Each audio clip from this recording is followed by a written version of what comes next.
the fabric of melody. What is that? What's the fabric? What are licks really made up of? What is a melody made up of? And the secret here is sequences. And when I discovered this, I suddenly started looking into sequences in a completely new way, because I had, been practicing sequences like,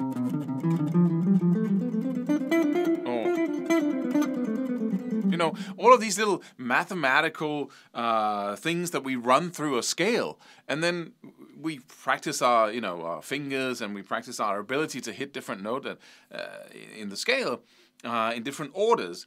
And that's really cool, but we can really take that concept to the highest level, because what is sequences really? It's a way of teaching your fingers and your mind, your brain, how to move in all kinds of ways, right? And how to build patterns. So if I teach my brain to go,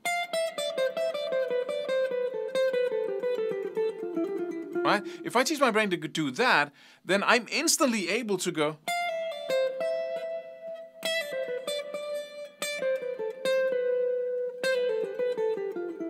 right? Suddenly, whoa, I'm able to, by beginning and ending my lines, I can use that sequence to create improvisation, certainly. By that simple discipline of going,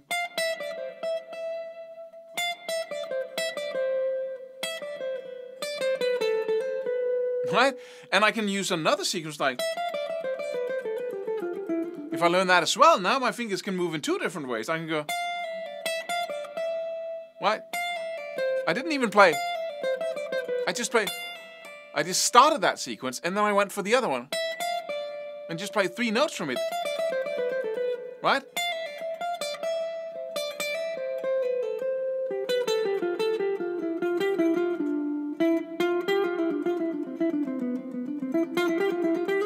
Now I'm playing the sequences so you can really hear them. But if I combine them close enough, they dissolve. They're not there anymore.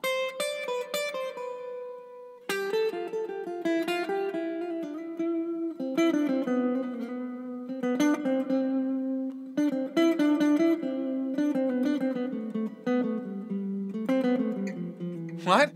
So let's just say that I put sequences into, and I hope you watched the previous video, I put sequences into the different hexagons instead of licks. And then I would practice these sequences. But the whole method of improvising would then be to combine sequences and then to use all the sliding, all the vibrato, all the different little things we can do to influence the sound, and to use rhythm as well. I would practice multiple rhythms to create a total freedom of being able to play whatever rhythm, hit whatever 16th note, triplet, whatever it is.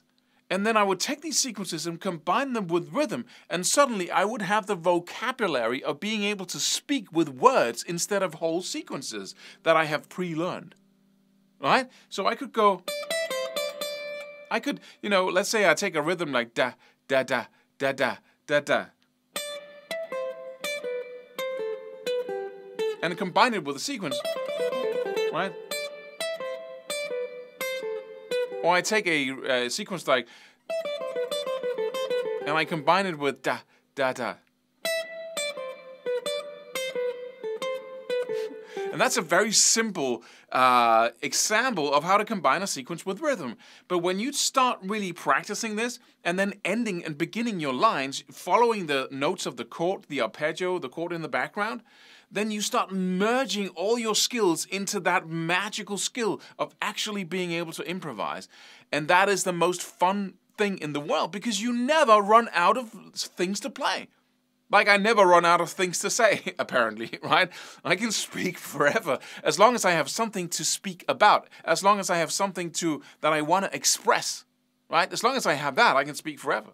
Why shouldn't I? I'm not firing off pre-composed lines or sentences and trying to put them together and then running out of meaningful things to say because I run out of ways of combining them. And I'm afraid that you'll recognize this sentence again because it's coming here for the 10th time, right? You actually truly improvise. And once you start really learning these sequences, and let me just demonstrate this little exercise here. So you take any sequence. Let me see if I can get my headphones here. And I put on this little jam track here.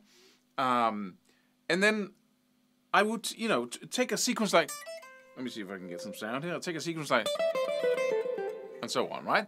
I take that and I practice ending and beginning it and combining it with different rhythms.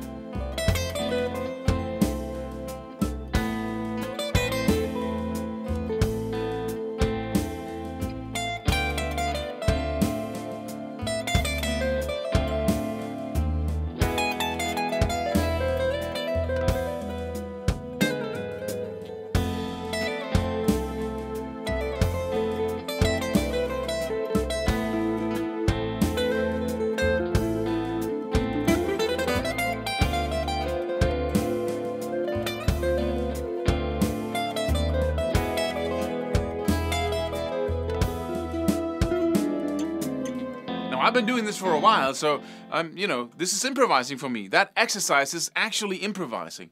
And then the more sequences you learn, in more ways your fingers can move, and the more little elements you can combine. But that sequence, you know, just the last point here, a sequence is just, that's it.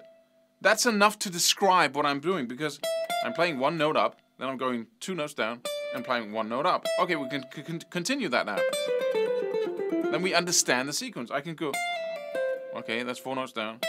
Oh, he's playing 4 notes down, returning to the last note, and then going, yeah, that's it.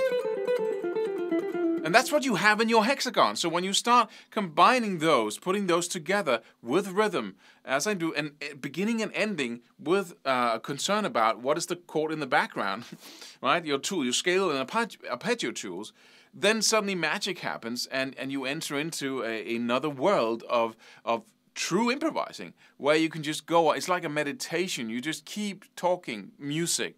It's really so much fun. So what I recommend that you do is that you do not stop studying solos/licks. You do not stop the process of looking into what tools are we using, how are we using them, because that's another part of improvising. But then you start up another area of your development here, that is sequences.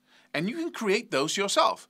You can take those that you can find and that you know already, start practicing them, and start using this exercise of saying, without the music first, and saying, just creating little melodies, ending and beginning them.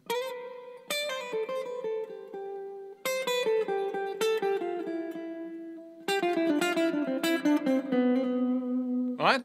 So they make sense using these sequences. And then you can start combining sequences, like, and then let's just take those 2 as an example.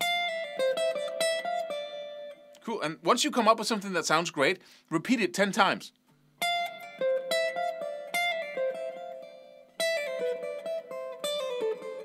Right? You try to come up with another thing. Let me see. Let me turn the sequences around so they go up instead of down. Ah. Oh.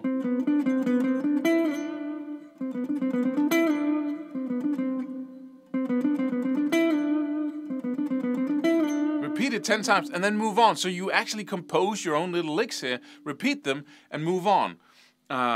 That's such a great exercise. And then you can put on the jam track in the end and start really looking into rhythm and really getting in there. And it's such a cool thing. But in the next video, I'm going to show you how you can generate sequence after sequence. And just, you know, start practicing, start really teaching your body and your fingers to do whatever you want them to, and to put sequences into your hexagons in your brain instead of just licks. So I'm just going to have fun with this, and then I'll see you in the next video.